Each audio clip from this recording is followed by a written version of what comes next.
السلام عليكم ورحمة الله. اللهم صل على سيدنا محمد وعلى آله وصحبه وسلم.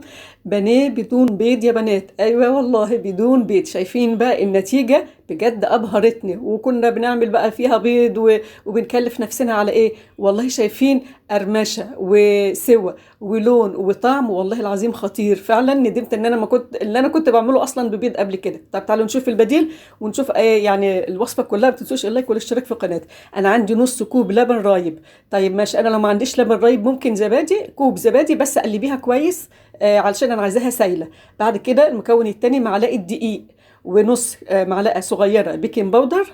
عندي بقى البهارات، انا عندي زنجبيل وبهارات فراخ، رشه قرفه صغيره، فلفل اسمر، الملح حسب الرغبه. انا هنا حطيت نص معلقه صغيره.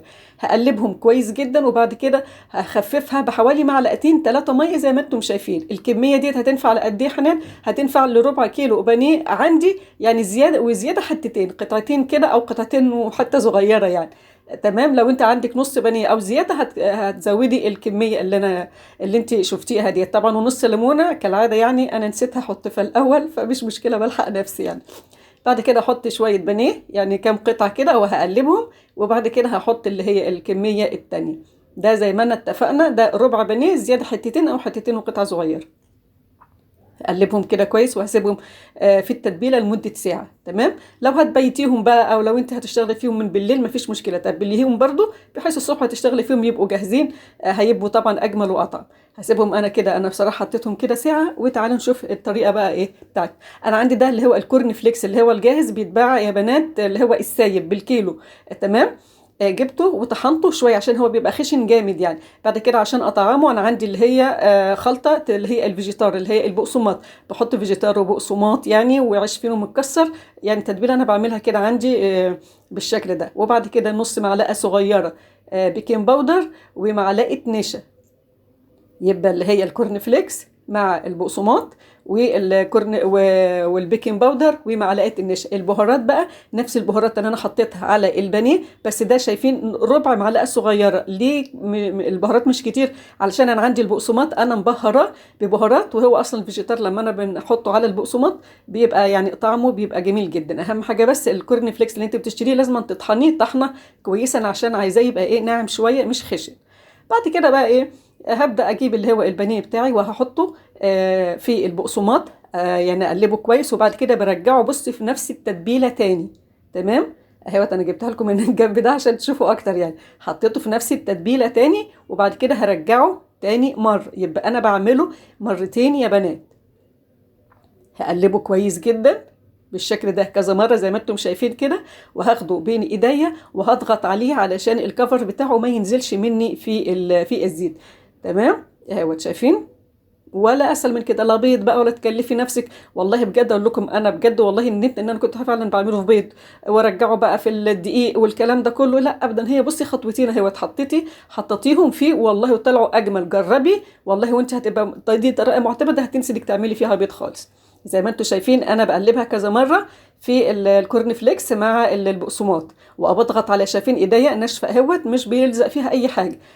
وبعد كده برجعها في اللي هي شايفين في التتبيله نفسها. بص اللي جنب اللي هي اخواتها يعني جنب البانيه التاني. تمام. وبعد كده على البقسماط برضو تاني. طب انت عايزه تعمليها يعني مره واحده ممكن، بس صدقيني لما هتعمليها مرتين بتدي حجم كده للكفر. هو مش هيبقى تخين قوي وزي ما انتوا شفتوه في الاول في الفيديو. لكن هيحمي اللي هو الفراخ بتاعتنا عشان ما تنشفش مننا.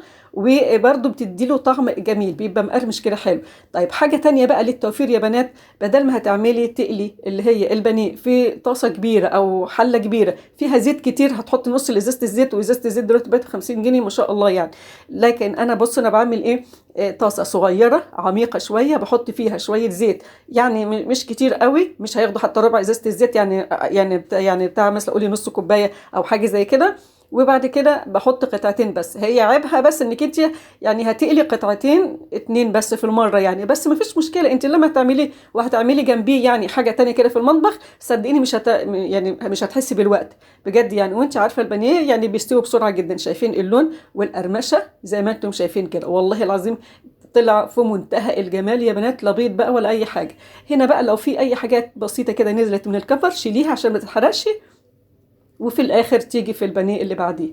تمام. انا دي قطعه اهيت، والقطعه التانية انا النار بتاعتي متوسطه مش هاديه ولا عاليه، عشان البانيه يستوي وفي نفس الوقت يدينا اللون والقرمشه المطلوبه زي ما انتم شايفين كده. نخلص بقى كميتنا بالطريقه ديت. ايه رايكم؟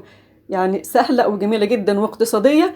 خلصي بقى اعملي الكميه اللي انت عايزاها. طبعا لا هتحتاجي بيض ولا دقيق تاني ولا كده، هي معلقه دقيق والكورن فليكس عندنا. وعلى فكره لو ما عندكيش كورن فليكس اللي انت مش عايزه تشتريه، خلاص يا ستي اعملي بالبقسماط، مش هيقول لا والله ابدا، والله ما هيقول لا.